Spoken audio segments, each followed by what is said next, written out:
Hello, I'm the Nostalgia Critic. I remember it so you don't have to. And welcome to another rendition of Old vs. New.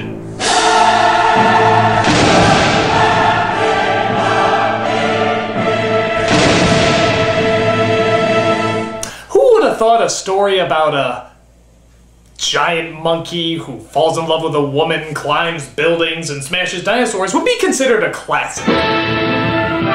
Well, King Kong certainly was. When it was released in 1933, it captured the world's interest with its groundbreaking effects and a timeless story about what happens when two threatening natures collide.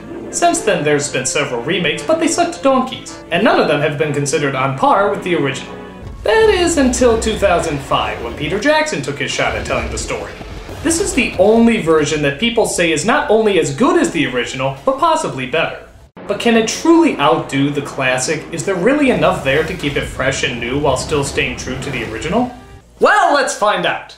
I never thought I'd be put in a position to say this, but it's monkey versus monkey here on Nostalgia Critic. This is Old vs. New King Kong.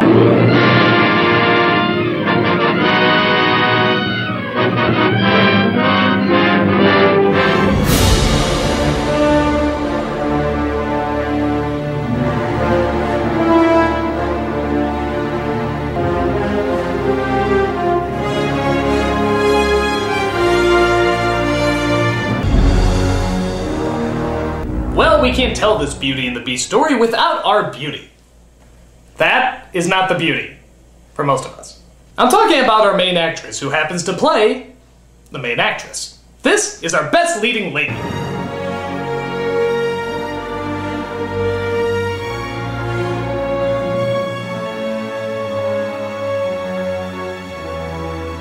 Now, both of these films have good, charismatic actresses. Each has to have a charming personality and good looks to match in order to tame the beast. They are certainly different, though. In the original, the character Odero is played by Fay Wray, who is constantly told that she doesn't belong on board. I wish you wouldn't keep harping on that. It's very mean of you. Women just can't help being a bother. Made that way, I guess. Despite that, though, she still keeps an optimistic point of view. Don't you think the skipper's a sweet old lamb? I'd hate to have him hear me say that. In the newer version, she's played by Naomi Watts, who's a little more welcomed on the ship, so she doesn't have to defend herself as much. What a lovely dress. Oh, this old thing? I just threw it on. Both have to play the classic screaming damsel in distress, and in terms of traditional screamers, Fay Wray is probably a little closer. But Watts' portrayal has a little bit more edge to it. In the original, King Kong just sort of likes Darrow. And even though they make her very positive and energetic, all she does around Kong is scream. Granted, we don't want to see anything bad happen to her, but she doesn't do anything that would make Kong really like her. The newer one has to work for her survival. They indicate that Kong has killed dozens of sacrifices in the past, but because of her performance training, she's able to actually entertain Kong. But even she has her limits. No! I said no!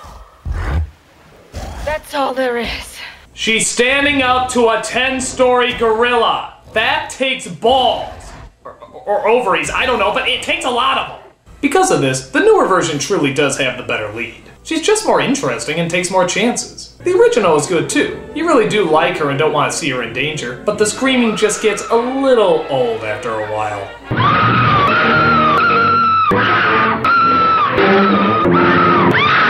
Yeah, scream some more, maybe he'll finally go away.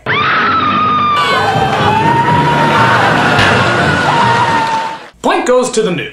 Oh dear, and I thought everything was going so nicely.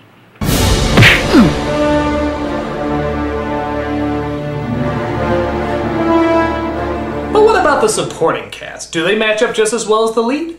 Well, here's the little people that literally got stepped on to make it to the top.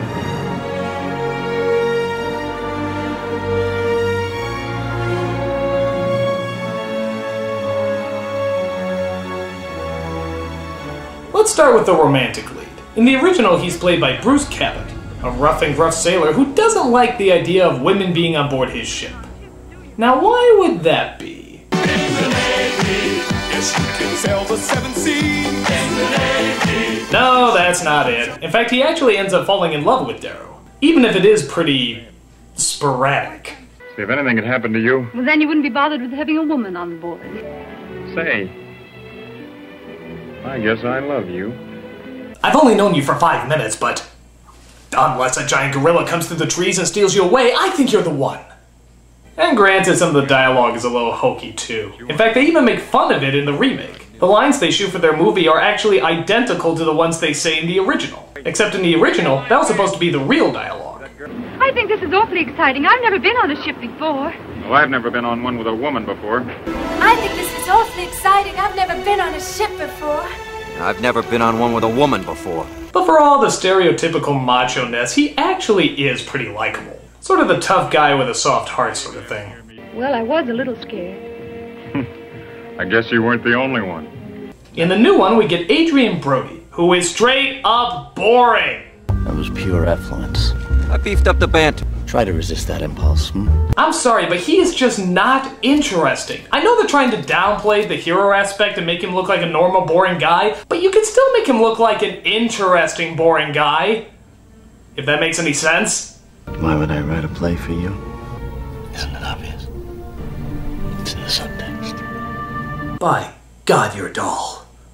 What about the crazy director that takes him on this voyage? Again, I prefer the original, played by Robert Armstrong. Mostly because if you looked at him, you wouldn't guess that he was an eccentric thrill seeker. He's very professional and sort of keeps to himself, which shrouds his character in a lot more mystery. But you've got a reputation for recklessness that can't be glossed over. And then you're so secretive. Good Lord, you talk as if I never brought anybody back alive. When you see him, you think sort of a mad genius. A guy who can convince you to jump off a cliff if it would make the shot look good. What do I have to do? Just trust me and keep your chin up.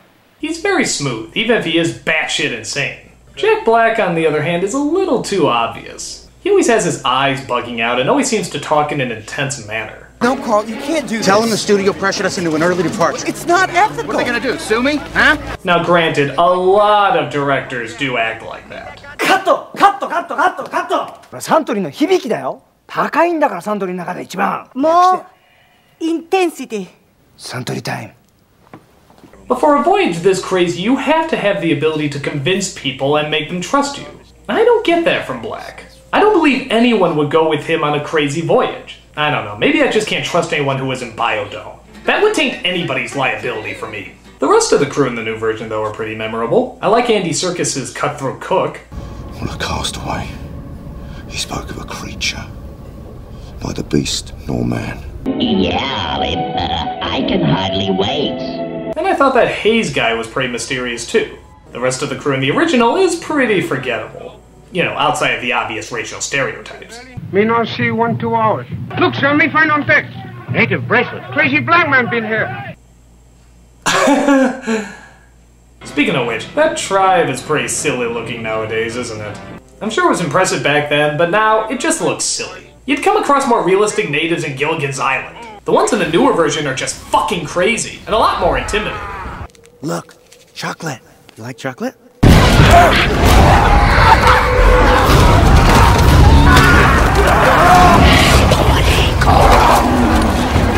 Note to self, chocolate means war. Sort of a toss-up, but I am going to go with the original. Mostly because of the romantic lead and the film director. They're just bigger roles, so they soak up a lot more credit. And in this comparison, that adds up to a lot. Point goes to the old. What are you, an idiot?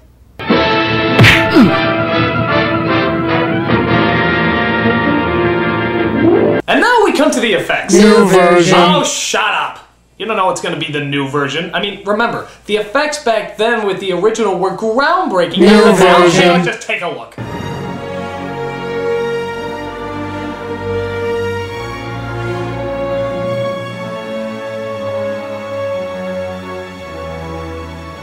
Now, I know what you're thinking. How can the effects in the original be anything compared to the new? Well, to be honest, these are still very impressive effects for that time. And not only that, they had to get really creative to make them happen. Obviously, King Kong is stop motion, but for the people, sometimes they had to take still pictures and would animate them along with Kong. Other times they would use a green screen. Other times it was forced perspective. Other times they would literally just build a giant Kong. That's a lot of creativity and a lot of hard work.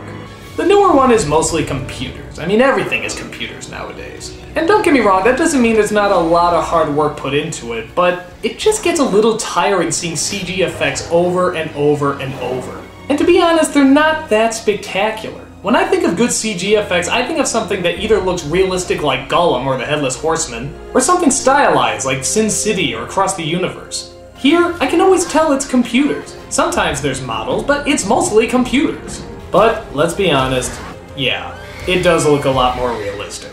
Granted, I never really thought the creatures were there in the new one, but then again, I really never thought they were there in the original.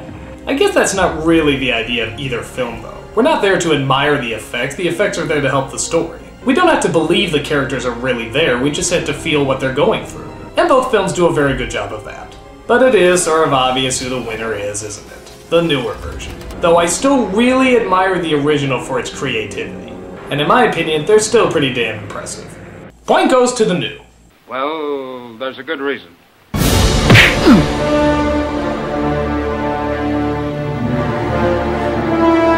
And now we come down to the eighth wonder of the world himself. Which one had the better Kong? Which one did you feel more sorry for, and which one had more heart and soul? I don't know, but I don't think either of them can compare to Amy. Nobody was more compassionate and heartfelt than her. Tickle me. Ew.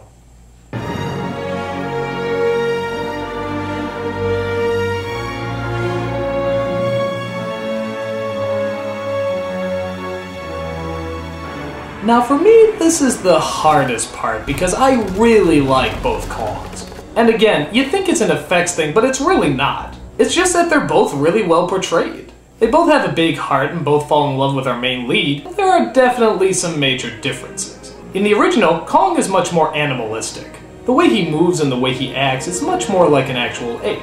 Okay, the movements aren't quite as realistic, but the actions are. Look at the scene where he's trying to get this guy. You can see the wheels in his head are turning as he's trying to figure out how to nab him.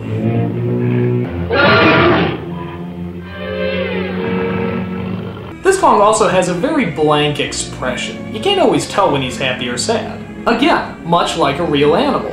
In fact, the way a lot of these creatures move seems very animalistic. Again, it's not totally realistic, but you sense the survival techniques these creatures have. They react like predators who will stop at nothing until they stomp their prey. Because of this, they're a lot more threatening and a lot more unpredictable. The remake is a little different. They actually model Kong after a real actor, Andy Serkis, so you can very easily tell what emotion he's feeling at the time. For no dialogue, they get across a lot with this character, and you really get the idea about what he's going through whenever he's on screen. In a sense, they sort of develop him a little bit more and make him a little bit more humanistic. The only downside is that it's not very animal-like.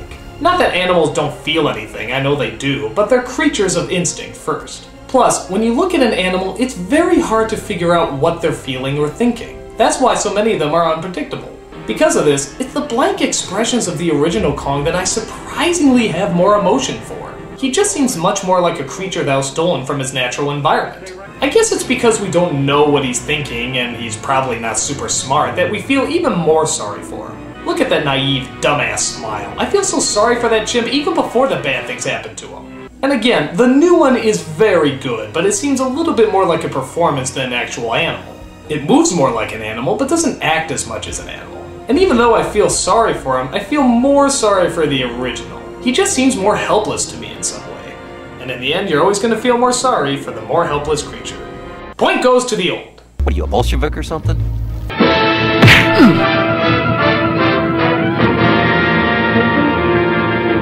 Once again, the big deciding point is story. Which one told the tale of ape meets girl better? This is best story.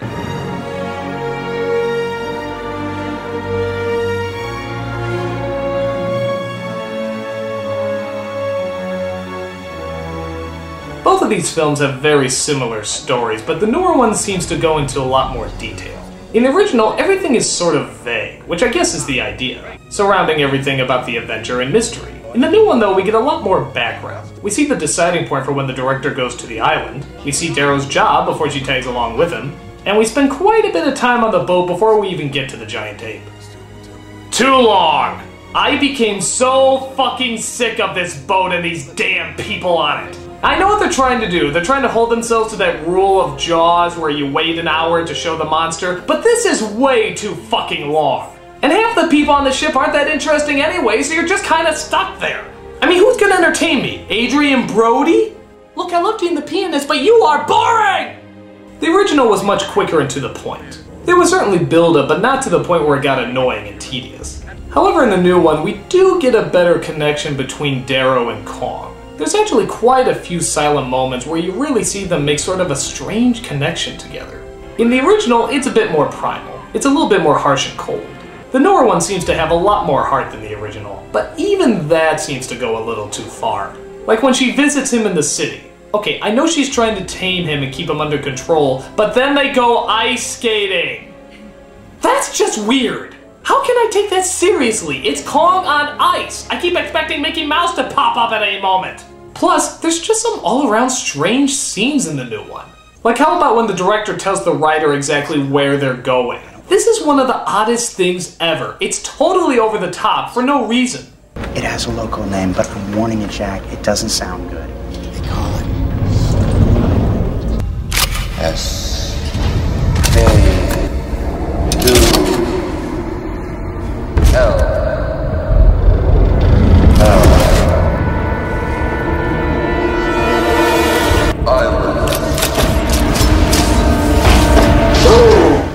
Skull? Skull? You mean like that thing in my head? My God. Skull. Oh, no. Skull! Santa Maria! Skull! No! No! This can't be a secret any longer! The people must know! Skull! Skull! Skull! Skull!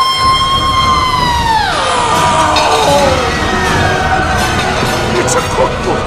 It's a cookbook! So yeah, there's quite a few over-the-top scenes like that. But to be fair, there's a lot of over-the-top scenes in the original too. But here's the difference. The original was made in the 30s, at a time when this was not considered that corny. This was made just a few years ago, and the corny scenes were corny even then. Like how about that guy who falls in slow-mo where everyone else moves regularly?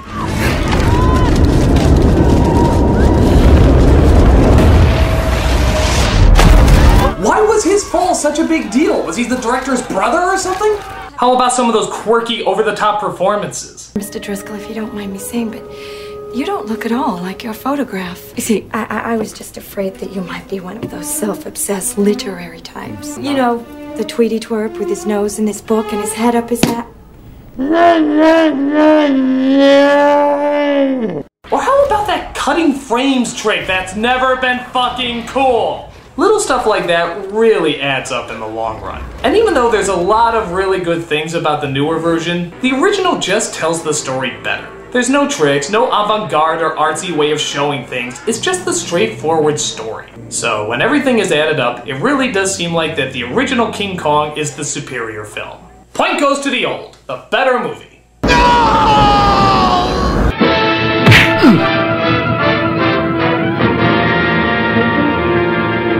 So that's my old versus new on King Kong. Stay tuned next week when I review Drop Dead Fred. That's a movie so bad it'll make you flip out of your skull. Ooh, I said skull. I'm a nostalgia critic. I remember it so you don't have to. It's a cookbook! It's a cookbook! Crazy black man been here.